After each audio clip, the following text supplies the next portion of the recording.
Meus amados, pela graça e misericórdia de Deus, nós, há uns domingos atrás, não é, porque começamos no primeiro domingo de fevereiro, e aí veio essa série de feriados aí, e nós falamos à igreja, que Deus pôs no nosso coração, trazer algumas mensagens no livro de Josué.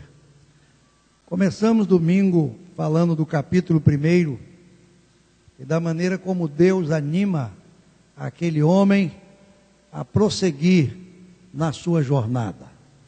Josué, ele herda de Moisés o comando, a direção.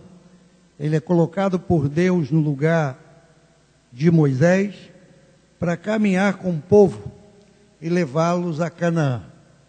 E vocês entenderam naquele domingo como Deus tratou com ele e como Deus trata conosco também quando nós estamos diante de alguma situação difícil. E hoje, pela graça de Deus, eu quero no capítulo 2 repartir algo com a igreja do Senhor. Este capítulo 2 de Josué mostra o momento em que Josué, ele sabiamente vai enviar espias para saber a situação em que se encontram o povo da primeira cidade que eles vão enfrentar, que é a cidade de Jericó. Sabiamente Josué prepara aqueles homens, e a Bíblia diz que ele envia-os a espiar secretamente, a observar secretamente a terra e a cidade de Jericó. Jericó era o primeiro desafio, uma cidade fortificada, uma cidade murada, uma cidade guarnecida, que aparentemente impressionava, causava, espanto. Você, diante daquela cidade ali, daqueles muros, certamente qualquer um diria: meu Deus, como alcançar isso aqui? Mas eu não quero falar de Jericó hoje. Jericó ficará para um outro dia. Eu quero falar de que esses espias saíram. E a Bíblia diz que quando eles entraram na cidade, eles procuraram uma casa. E a Bíblia diz no versículo 1 ainda, que era uma casa de uma mulher prostituta, cujo nome era Raabe, e dormiram ali. Foi o primeiro lugar, foi onde eles encontraram, talvez um lugar mais fácil para se esconderem, para saber da situação. O fato é que a Bíblia diz logo no versículo 3 que o rei de Jericó soube, porque certamente se a cidade está esperando alguma coisa, tanto da parte de Josué quanto da parte do rei de Jericó, havia espias, pessoas observando todo o movimento, Uma nação inteira estava acampada nas campinas de Moabe, da além do Jordão, e todo o povo sabia: olha, esse é o povo que saiu do Egito, e vão entrar aqui, e vão passar por cima de nós, E havia uma expectativa muito grande. O fato é, irmãos, que esses homens entraram naquela casa e logo o rei soube. E é interessante que a Bíblia diz que aquela mulher, no verso 4, ela os esconde, Ela os esconde e omite a presença daqueles homens naquela casa. Feito isso, a Bíblia diz, que ela os faz subir ao telhado, os esconde ali no versículo 6, entre as canas do linho, posta sobre o telhado, e aqueles homens que ela disse para irem por outro caminho, foram, e ela disse agora para os espias de Jericó, versículo 9: bem sei que o Senhor vos deu essa terra, e que o pavor de vós caiu sobre nós, e que todos os moradores da terra estão desmaiados diante de vós, porque temos ouvido que o Senhor secou as águas do Mar Vermelho diante de vós. Olha como a notícia espalha: quando saías do Egito, e o que fizestes aos 2 reis dos amorreus, a Sion e a Og, que estavam da além do Jordão, os quais destruíste. Então a história da vitória do povo de Deus já chegara a Jericó. Ouvindo isso, verso 11, desmaiou o nosso coração e ninguém há mais ânimo algum. Tudo que Deus já tinha feito, já havia desmaiado o coração daquele povo. Diante de um Deus grande, diante de feitos grandes, o povo disse, meu Deus, o Deus que abriu o mar vermelho, o Deus que já deu vitória a esse povo, o Deus que está caminhando com ele, certamente vão nos dizimar, não é? E aí, a mulher está dizendo, olha, não tem ânimo, ninguém está mais com força para lutar com vocês, a vossa presença aqui causou desânimo, porque o Senhor vosso Deus é Deus em cima nos céus e embaixo na terra. Feito isso, aquela mulher, sabendo do que Deus haveria de fazer a Jericó, ela rapidamente, ela pensa, e ela diz àqueles homens, jurai-me, peço-vos, verso 12, pois que vos fiz beneficência, que vós também fareis beneficência à casa de meu pai, e dá-me um sinal certo, que dareis vida a meu pai e a minha mãe, como também a meus irmãos e a minhas irmãs, com tudo o que tem, e de que livrareis as nossas vidas da morte. Aquela mulher, irmãos, pelo relato bíblico, ela percebe o que Deus vai fazer na cidade de Jericó. Ela sabe que a destruição é iminente. O Deus que caminhou com aquele povo estava à frente deles, e que certamente Jericó seria a próxima cidade a ser destruída. E quando ela percebe o caos, quando ela percebe a situação se agravando, ela sabe que o povo vai atravessar o Jordão e que vão entrar e que vão destruir e que de alguma maneira Jericó vai perecer. Aquela mulher sabiamente, ela faz um apelo pela sua família. Reparem, irmãos, que ela pede àquele homem, aqueles dois espias, sob juramento, assim como eu vos fiz beneficência, assim como eu vos ajudei, assim como eu vos escondi, assim como eu omiti a vossa presença na minha casa, assim como eu os escondi sobre o telhado, assim como eu mandei para longe os espias do rei de Jericó, assim como eu fiz com vocês, façam com a minha família. Jurem que a minha família vai ser salva. É sobre isso, irmãos, que eu quero meditar rapidamente, não vou me alongar. Uma mulher, que a Bíblia começa aqui no final do versículo primeiro dizendo que eles foram a uma casa de uma mulher prostituta, chamada, cujo nome era Raabe. Era uma mulher, me perdoe a expressão, uma mulher da vida, uma mulher que se prostituía, uma mulher que recebia ali as pessoas naquele lugar. Certamente essa mulher, talvez olhando do ponto de vista físico, material, humano, sei lá, ela não dava muita importância à vida, não é? Ela se prostituía. Mas no momento em que ela percebe que Deus vai agir contra aquela cidade, no momento em que ela percebe que o juízo de Deus vem contra aquele lugar, mesmo no seu estado, ela lembra-se de que tem uma família. Ela diz, olha, eu tenho meu pai, eu tenho minha mãe, eu tenho a meus irmãos e as minhas irmãs. A Bíblia diz que era uma prostituta, mas ela tinha uma família. E ela, sabendo da iminência, do perigo que corria, os moradores de Jericó, ela pede pela sua família.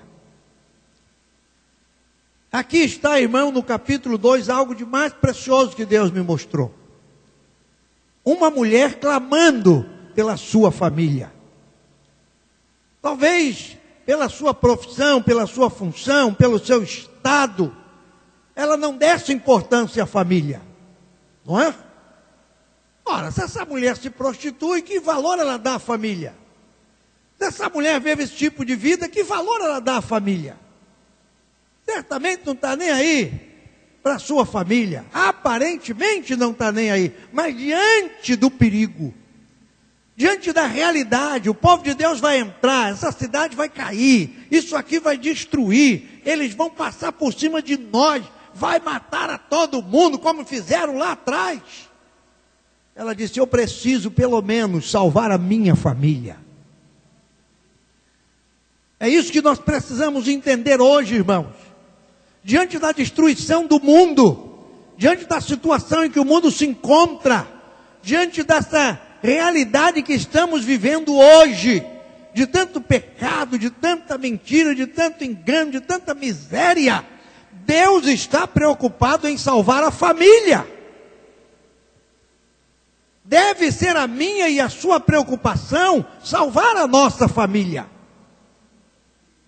Veja o que essa mulher fez aqui.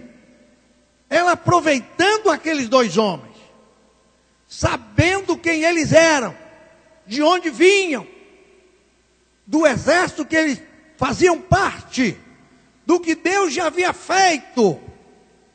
Ela disse: quer saber? Eu preciso salvaguardar os meus. Eu preciso me preocupar com os meus. E essa mulher, ela faz aqui, no versículo 2 e 13, ela faz aqui, sabe o quê? Uma intercessão por sua família. Ela intercede aqueles homens pela vida da sua família. E é isso que Deus está esperando de mim e de você hoje. Muitas vezes, irmãos, a gente intercede por tantas coisas. Intercedemos pelo trabalho, pelo emprego, por isso, por aquilo outro, e nos esquecemos de colocar diante de Deus a nossa família. Interceder pelos nossos. Se ela não tivesse dito nada, a história da sua vida terminaria aqui no versículo 1. Raabe, mulher prostituta. Acabou. Quem é a mãe dessa mulher? Ninguém sabe. Quem é o pai? Sei lá. Tinha irmão? Tinha irmã? Ninguém sabe. Mas observem a preocupação diante do perigo, diante da realidade. Ela disse: não, eu fiz beneficência, façam também. Eu quero que dê vida, não deixe que morra a minha mãe, meu pai, meus irmãos, minhas irmãs, com tudo o que tem. Vocês vão livrar as nossas vidas da morte. É isso que Deus quer ouvir de nós hoje, irmãos.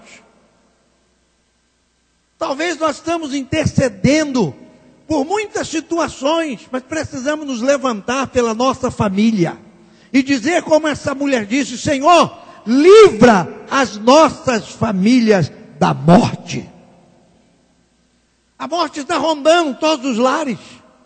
A morte está rondando as casas. A morte está rondando as famílias. Querendo separar, querendo destruir, querendo causar situações contrárias dentro dos lares, trazendo inimizades, contendas. Enfim, isso tudo vai levar a família à morte. A separação final, a destruição final, porque quando Jesus fala do nosso adversário, lá em João capítulo 10, ele disse: o diabo, vosso adversário, não vem senão para roubar. Primeiro ele rouba, depois ele vem para matar, aí ele mata, e depois Jesus diz: ele vem para destruir, e ele acaba com tudo. E nós precisamos, como igreja, nos levantarmos para interceder pelas famílias. Os irmãos estão assistindo aí. As coisas estão piorando. A família, para o mundo aí fora, que representa? Que significa? Trocaram os valores, trocaram os papéis. Trocaram tudo. Estão valorizando, como disse o apóstolo Paulo lá em Romanos capítulo 1, mais a criatura do que o Criador. Estão honrando a si mesmo, estão honrando os seus próprios sentimentos, seus próprios corpos, estão desprezando a Deus, vivendo uma vida dissoluta. A família está morrendo, mas nós como igreja precisamos nos levantar e dizer: Senhor, salva a nossa família da morte. Salva a nossa família da morte. E aí aqueles homens, eles disseram: olha, a nossa vida responderá pela vossa, até o ponto de morrer, se não denunciar deste nosso negócio. E será, pois, que, dando-nos o Senhor essa terra, usaremos contigo de beneficência e de fidelidade. Aí a mulher os desce por uma corda pela janela, porque a casa estava no muro da cidade, ela morava sobre o muro. E aí falou: olha, vai para o monte, porque certamente lá os espias do rei de Jericó não vai procurar vocês, fiquem lá, enfim, não é? E aí disseram aqueles homens o seguinte no verso 17: desobrigados seremos desse teu juramento que nos fizeste jurar. Quando nós viemos a essa terra, nós vamos vir. Quando nós entrarmos na terra, você precisa amarrar uma corda de cor de escarlate, bem vermelha. Você precisa amarrar uma corda bem vermelha, algo que chame atenção, porque nós vamos entrar para destruir Jericó. Eu vou avisar ao nosso exército: olha o muro, olhem, vai ter um cordão ali, vai ter um pano ali, é um vermelho, bem forte. Essa família precisa ser salva. Você está entendendo? Quando Deus foi tirar o seu povo do Egito, lá em Êxodo capítulo 12, Deus disse para Moisés: olha, essa é a noite. Essa é a noite, preparem-se, comam uma Páscoa, e Deus deu a maneira de comerem, preparem tudo, todo mundo pronto, porque nessa noite é a última. E vocês vão tomar um cordeiro, vão sacrificar o cordeiro, vão imolar esse cordeiro, vão assar esse cordeiro, vão preparar ali uma comida rápida, e vão pegar o sangue desse cordeiro, o sangue, vão passar nas portas, vão passar nas janelas, porque à meia-noite eu vou mandar um anjo destruir, matar todos os primogênitos do Egito. Vai ser a minha última, podemos dizer assim, minha última intenção contra Faraó. Se ele não abrir o coração na primeira praga, na segunda, na terceira, na décima, agora não tem para onde. Não tem mais nada. E como é que se salva de uma situação dessa? Sabe não? Passando sangue na porta e na janela. Você tem que passar o sangue. E eu fico lendo essas passagens bíblicas, imaginando aquele povo talvez questionando: mas para que isso, Moisés? Para que agora o sangue do cordeiro passar aqui? Para quê?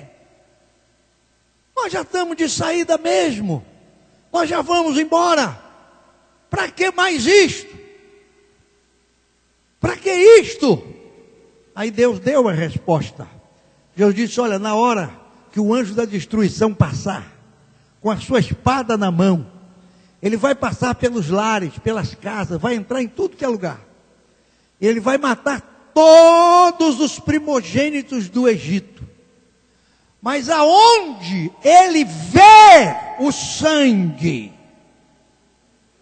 aonde ele vê sangue, ele passa por cima daquela casa.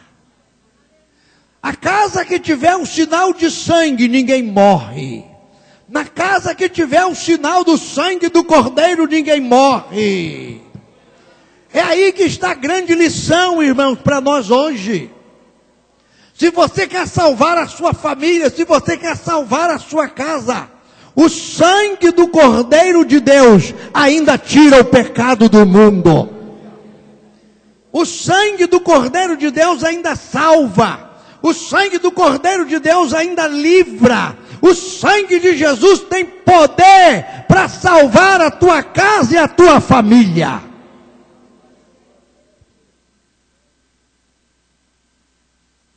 O Cordeiro de Êxodo 12 era um tipo de Cristo Jesus, que agora, vindo ao mundo, tornando-se carne, habitando entre nós, passando pelo Jordão, João Batista, seu primo, que lhe antecede como evangelista.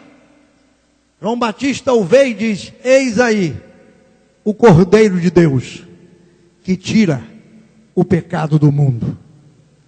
João o denuncia, João declara: está aí, ó, o Cordeiro de Deus, é Ele que vai tirar o pecado.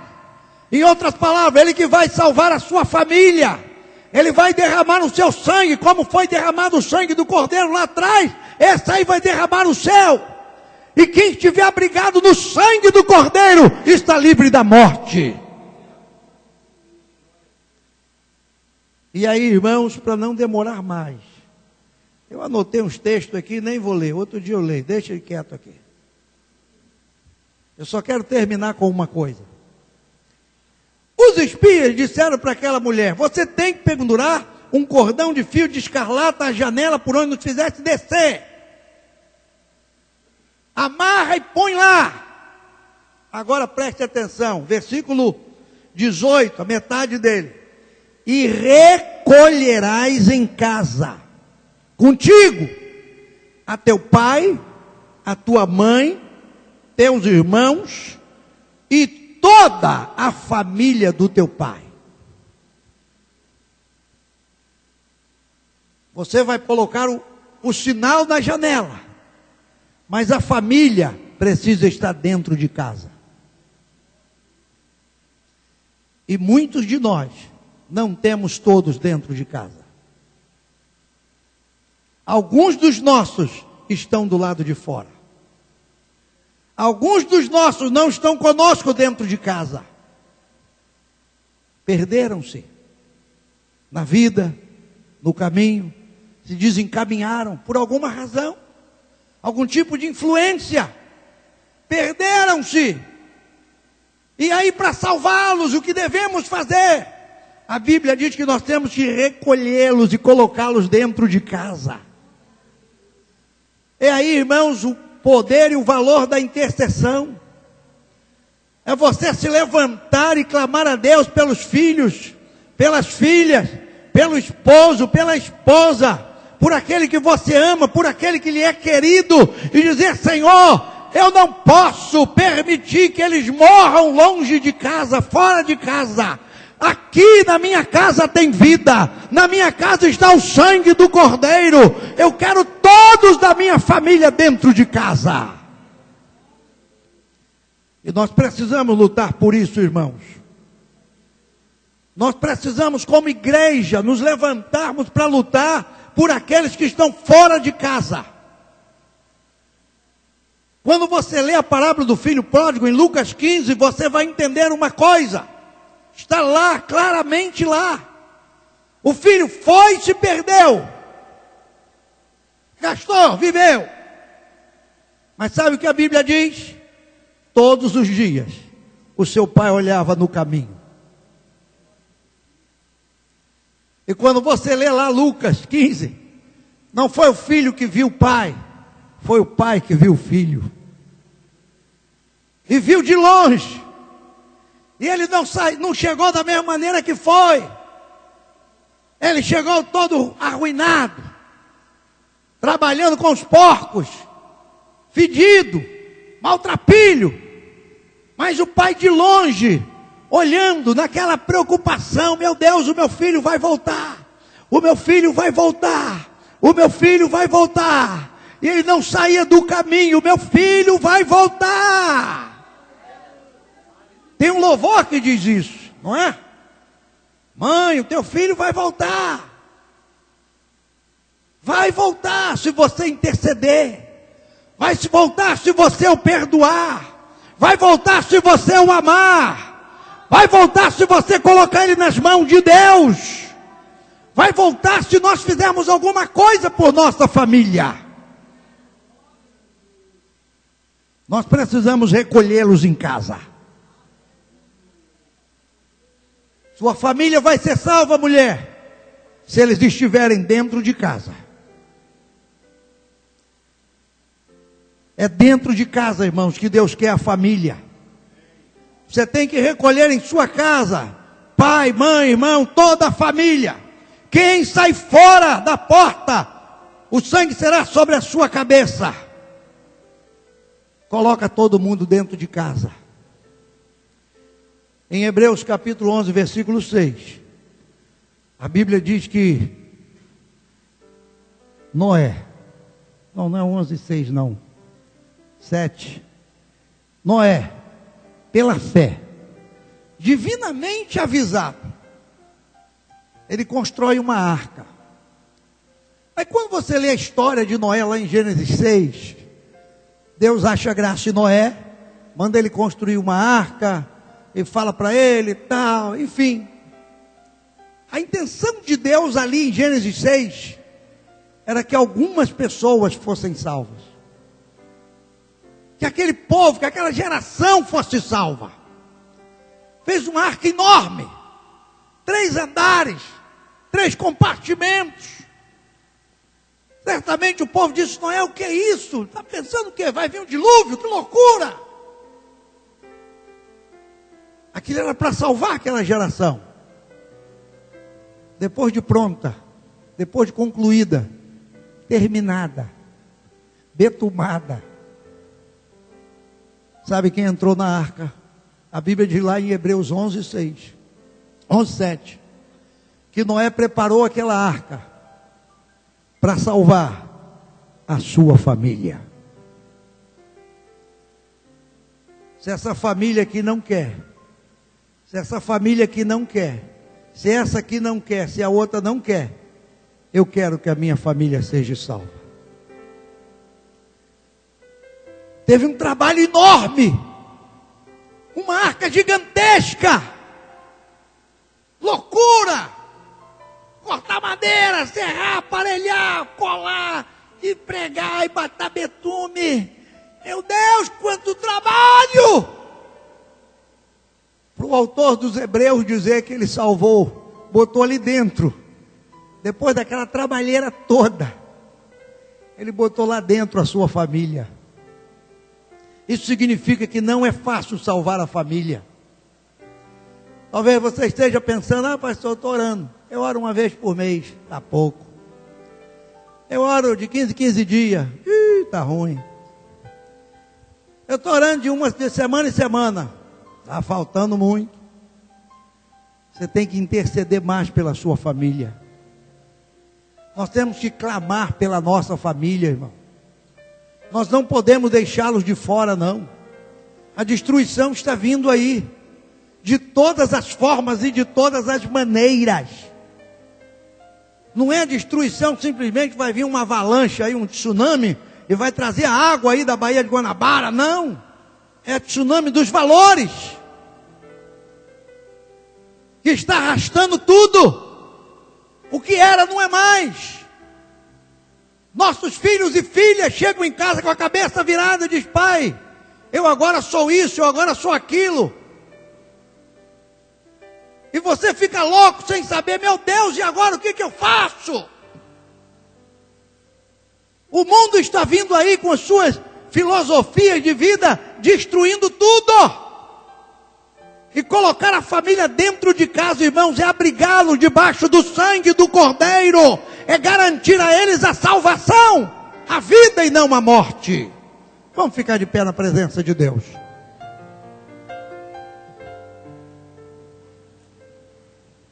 Aleluia. Nós precisamos garantir que a nossa família seja salva. Precisamos.